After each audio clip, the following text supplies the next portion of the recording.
All right, guys, here we're going to talk about Season 3, Episode 22 of The Twilight Zone. So what do you think about this episode?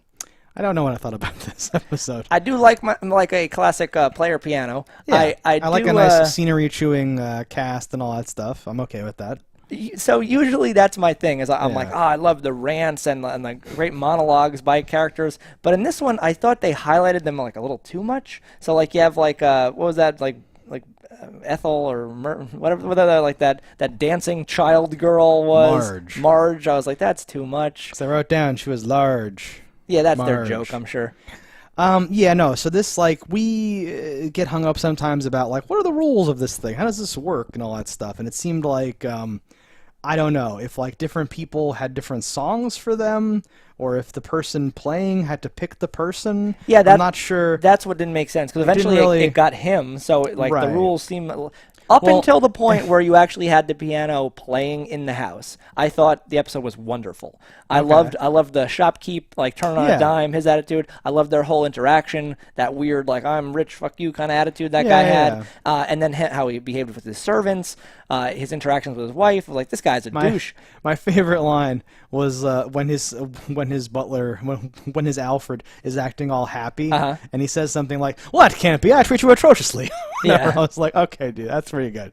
But yeah, then it's kind of downhill from there. Right, yeah, exactly. Once the dinner party starts, things really start to dive. He starts being able to like use the piano to get people's secrets. He weaponizes the piano. Yes, and like they don't really explain. Again, maybe I'm like missing something or getting hung up on it, but she switches roles as if like I'll get them, as if they established that like there's a song for each person. Like, why does it not affect everyone listening to it? Yes, which is how you would think it would happen. Right. I thought that was going to be the thing where like the uptight guy in the beginning that is actually happy, and when he plays that song, it makes the other guy happy. So it didn't affect him because he was happy. Like he's a douche, but he is happy. And then as it goes on forward, it should just do the same thing to other people, but it's like, okay, it doesn't do that. It selectively targets and then like character assassinates a random person in the group, but it's not random because he gets to pick them. Yeah, it seems like the person that like puts it in picks the person. Oh, this one's like for you or something like that or something. But then the shopkeep put in the thing and it affected him. I know. And then later on, our main character puts in the thing and it affects him.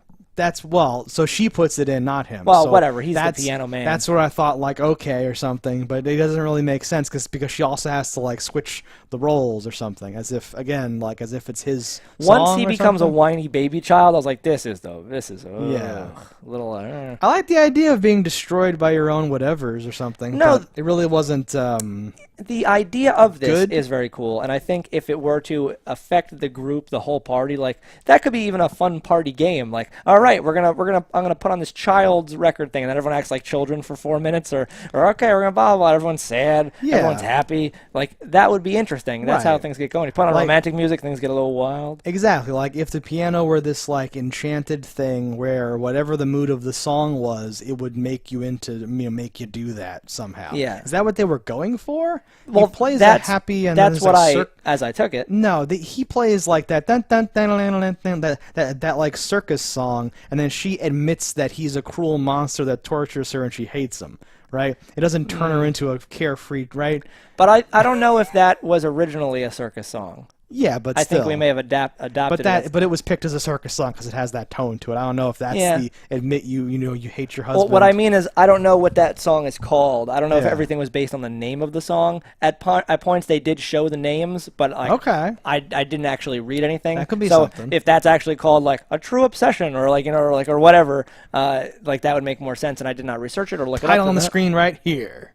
It won't happen. You do the editing. I'm just doing this as a joke. It's fine. I don't know. If any of this were true, it should be in the episode. Because I don't see... They did show the names on the screen. I just didn't happen to read them quick enough. Okay. So I don't know if that stuff's true or not. Yeah, if they had done something, like maybe these piano rolls have a little introduction written there by an old voodoo lady who says, like, this is a good song for this. Get in touch with your feelings. Like reveal dark truths or something like that, right? And then you could use the songs for certain things. But again, you'd have to be like, why does it only affect this person? How does this work? I like that back in the day delivery was just like included. He buys that piano. He's like, and have it delivered to my blah, blah, blah. Of course. And I was like, okay, that's I interesting. expected by 6 o'clock tonight. Yeah, the address is on the check. Get out of my face. Because at what point, like, did that change? Because now you buy something that's like, I expect you have a way of getting this out of here. Some places don't even have a delivery option.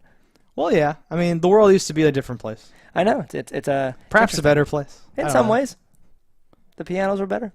Everything was so expensive then, relatively speaking, that I think that was part of the charm of it or whatever. Mm-hmm. Okay. How much did you pay on the piano? $200? Well, $250 reduced to $200. Yeah, that's a lot of money.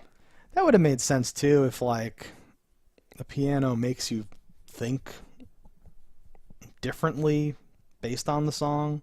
That didn't seem to be the case, though. Well, there's also a thing where like a song might have a actual happy meaning as it was written, but for you it has a personal meaning and it is sad. And I wonder if things can have if things are based on your interpretation of a song or your feelings or your memories. Yeah, because that's what I think they were going for. Is like the way the shopkeep sets it up.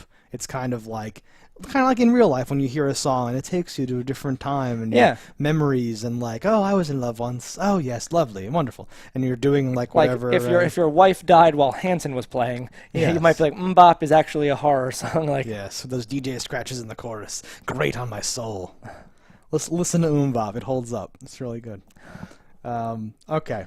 There's nothing else to say, potentially. Yeah, so did you like this episode? I didn't hate it, but I didn't like it. Again, I thought the beginning was really solid. I thought the ending like kind of just kept diving away. Yeah. Like literally, it was almost like a perfect wedge triangle going down until it got to the actual ending for me. Okay. I did think that the front part was strong enough that I enjoyed the episode, but I wouldn't say this is one of the best. I feel like if this was part 1 of 2, I would be really into seeing part 2.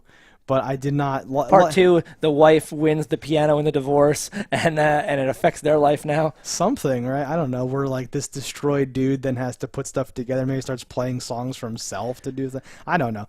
But yeah, I agree with you. I really did not like where they took the guy's like performance. I get the idea of like you're just a vulnerable, scared little boy inside, but you shouldn't actually act like a vulnerable, scared little boy. Yeah, you have just to do felt a a bit on the thing with nose. that. Yeah. Okay. All right, so that's our thoughts on this episode of Twilight. Tell us in the comments what you thought about it. Don't die in a fire, and we'll see you next time. Hello, internets. I just love watching JustDaggers. If you've enjoyed this video as much as I have, click that subscribe button.